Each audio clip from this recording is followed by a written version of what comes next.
सध्या महाराष्ट्रात सर्वत्र लोकसभेच्या निवडणुका जाहीर झाल्यानंतर अनेक सर्वपक्षीय कार्यकर्ते असतील, नेते मंडळी असतील, हे जोरदार कामाला लागलेले आहेत. आपण आज थेट रायगड लोकसभेचा आढावा घेणार आहोत.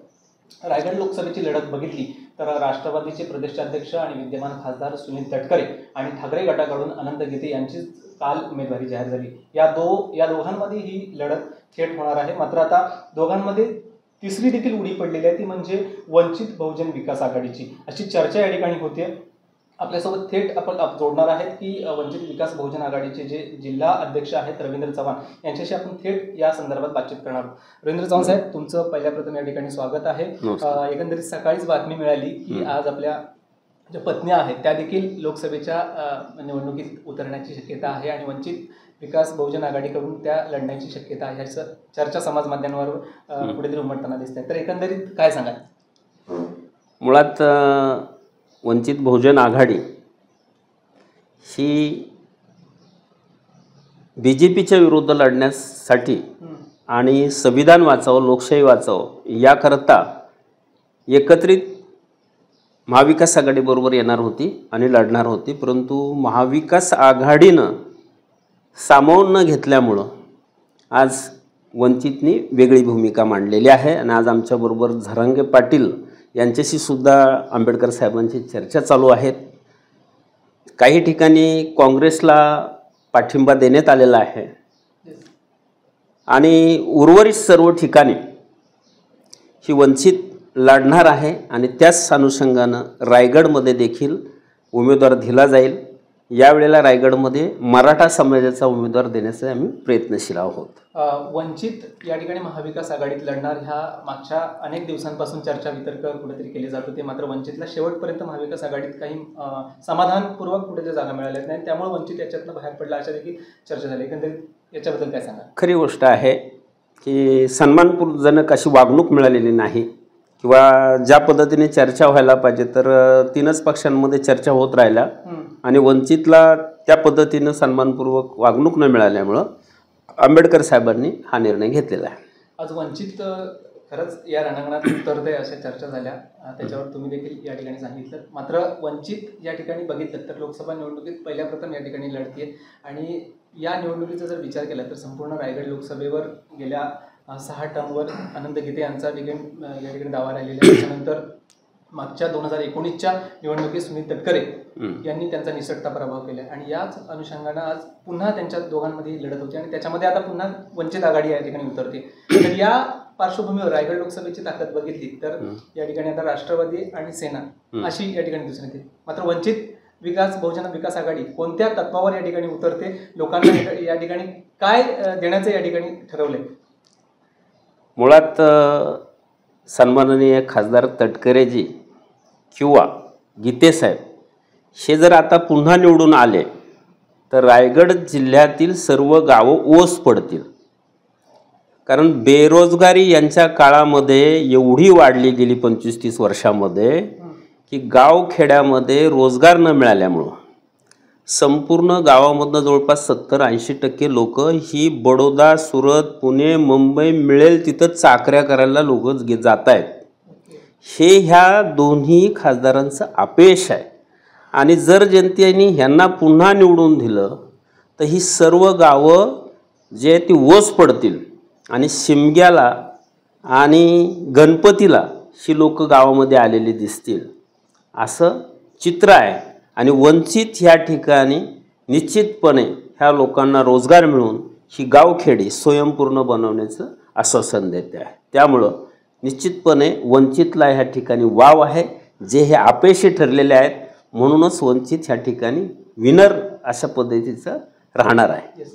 वंचित बहुजन विकास आघाडी या ठिकाणी लढते आणि या ठिकाणी मोठ्या पद्धतीनं मनोज जरांगे पाटील यांनी केलेली आंदोलन असतील त्यांचा देखील चांगल्या पद्धतीनं आपल्याला पाठिंबा मिळतोय. एकंदरीत महाराष्ट्रावर जर बघितलं तर मनोज जरांगे पाटील यांनी जो लढा दिला त्याच्या मागे अनेक मराठा समाज असतील, इतर समाज असतील, त्यांनी देखील चांगल्या पद्धतीने पाठिंबा दिला.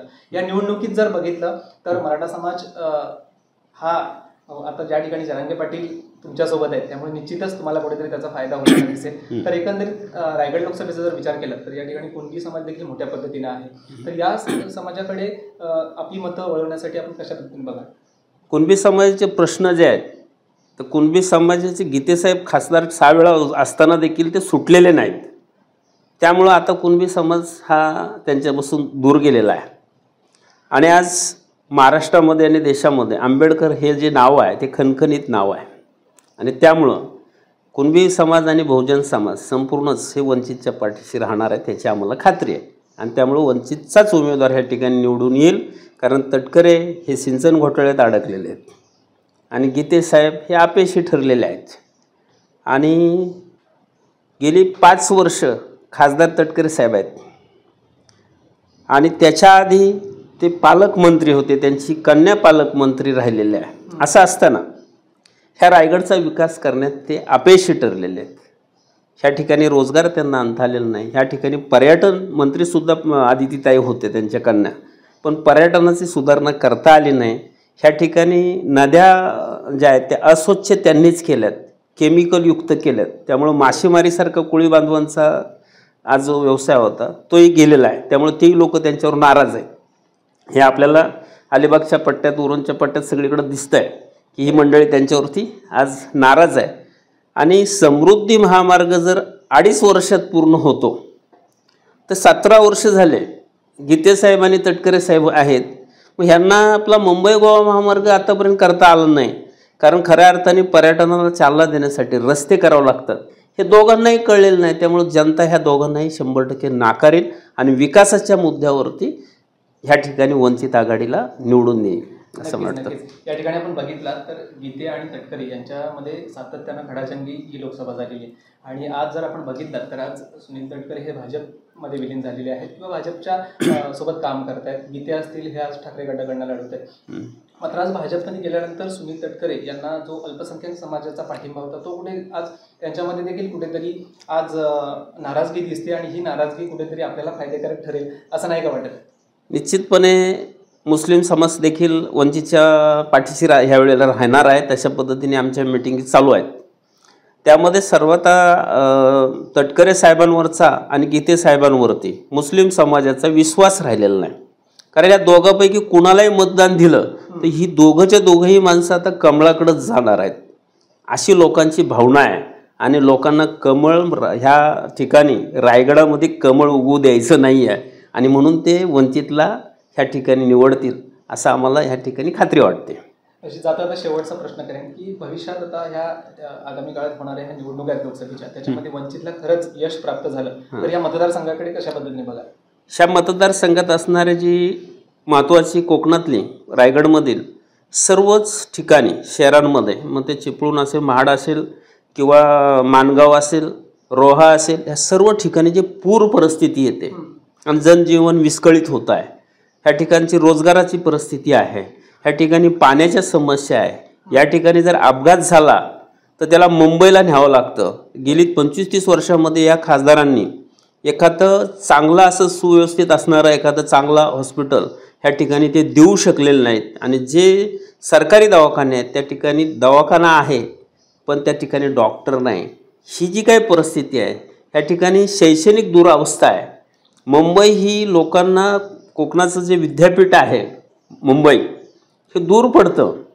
मग त्याला एखादं विभागीय इथं विद्यापीठ असावं किंवा नवीन एखादं विद्यापीठ आणावं, इथं शैक्षणिक सुविधा आणाव्यात अशी कोणतीही धोरणं ह्या दोन्ही खासदारांनी केलेले नाहीत. किंवा शेतीसाठी जे धरणं बांधली पाहिजेत, शेतीचा पूरक असे ह्या ठिकाणी सहकारी संस्था असतील, सहकार क्षेत्राचा विकास असेल, जसं घाटावरती पतसंस्था काढलेल्या शेती बिगर शेती, त्या ठिकाणी सहकार क्षेत्रातून पाण्याचं लिफ्ट केलं जातं आहे, तिथं साखर कारखाने उभे राहिले, तसं इथं फळ प्रक्रिया करता आली असती. ह्या ठिकाणी भात शेतीमध्ये नव्याने प्रयोग करता आले असते. ह्या ठिकाणचा अंदाज घेऊन या ठिकाणाची फळ प्रक्रिया, आंबे, काजू हे वेगळ्या पद्धतीने काहीतरी करता आलं असतं. पण ह्या दोन्ही खासदारांनी ह्या ठिकाणी फक्त पाचव्या, बारशी आणि रेड्याच्या झोंब्या याच्या पलीकडं काही केलेलं नाही. आता जर पुन्हा हे लोक दोघंजण निवडून आले तर रायगड जिल्ह्याची ओळख म्हणजे रेड्याच्या झोंब्या लावणारा जिल्हा अशी होईल. नक्कीच. तर हे होते आपल्यासोबत वंचित बहुजन विकास आघाडीचे जिल्हाध्यक्ष रवींद्र चव्हाण. मागील 2 टर्ममध्ये ज्यांनी ही लोकसभा लढवली ते म्हणजे गीते असतील, अनंत गीते आणि सुनील तटकरे. यांनी या कोकणचा विकास सोडून नको ती कामं या ठिकाणी आणली आणि असा थेट आरोप वंचित बहुजन विकास आघाडीकडनं आला. अनेक मुद्द्याचे जे प्रश्न आहेत कोकणातले, मुंबई गोवा मार्ग असेल किंवा एक मोठा या ठिकाणी दवाखाना असेल किंवा येथील कोकण पर्यटन विकासाला चालना मिळण्यासाठी अनेक जे प्रकल्प आहेत ते असतील, यांच्याकडे दुर्लक्ष करून या नेत्यांनी फक्त या ठिकाणी प्रदूषित कारखाने आणि नद्यांची या ठिकाणी नासाडी करणारे प्रोजेक्ट आणले असा या ठिकाणी थेट त्यांच्याकडनं आरोप करण्यात आला. त्यामुळे वंचित बहुजन विकास आघाडी ही लोकसभा कशा पद्धतीने लढते याकडे सगळ्यांचं आता लक्ष लागून राहिले आहे. कॅमेरामॅन शेखर सावंतसह मी गणेश मापळकर, एबीपी माझा, रायगड. एबीपी माझा, उघडा डोळे बघा नीट.